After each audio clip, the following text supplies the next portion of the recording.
2017 শিক্ষক শিক্ষিকাদের উদ্দেশ্যে বলি, সমস্যাটা শুধু 2017 নয়, অনেকগুলো মামলা হয়ে আছে, অনেকগুলো ক্যাটাগরিতে মামলা হয়ে আছে।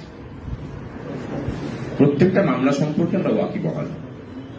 এমনকি ওএমআর মামলাতে যে সকলের যোগ দেওয়া দরকার সেটা আমরাই প্রথম বলেছিলাম যে ওএমআর মামলাতে যোগ দিন, না হলে পরে বিপদ হবে।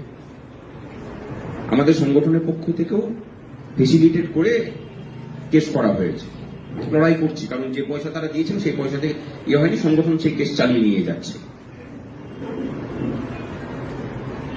হাই স্কুলের ক্ষেত্রে যেটা হয়েছিল সেটা আমাদের সকলের দোষ আছে, আমরা সকলে সেভাবে সিরিয়াসলি নিলে পরে যদি এই ঘটনা ঘটার আগেই যদি আন্দোলন করে বের করে নেওয়া যেত তাহলে এই ঝামেলাটা হতো না। আপনাদের ক্ষেত্রেও ওএমআরটা খুব গুরুত্বপূর্ণ, ওই একটি জায়গাতেই একটু চাপ আছে, বাকি কোনো কিছু কেসে চাপ নেই, সেই দায়িত্ব সংগঠন নিচ্ছে।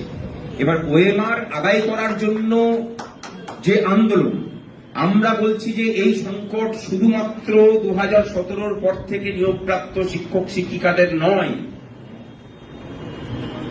তার কারণ ওরা কিন্তু শিক্ষা পরিকাঠামোর অংশ।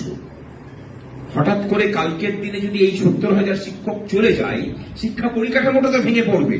তাহলে সেই রক্ষা করার দায়িত্ব আমাদের সকলকে নিতে হবে।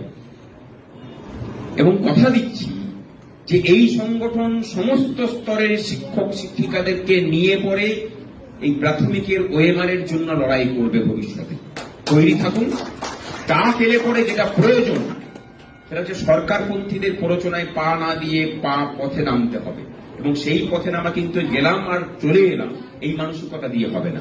মাটি কামড়ে পড়ে থেকে সরকারের কাছ থেকে দাবি আদায় করে উঠে আসবো, সেই লোটা কম্বল বেঁধে নিয়ে যেতে হবে।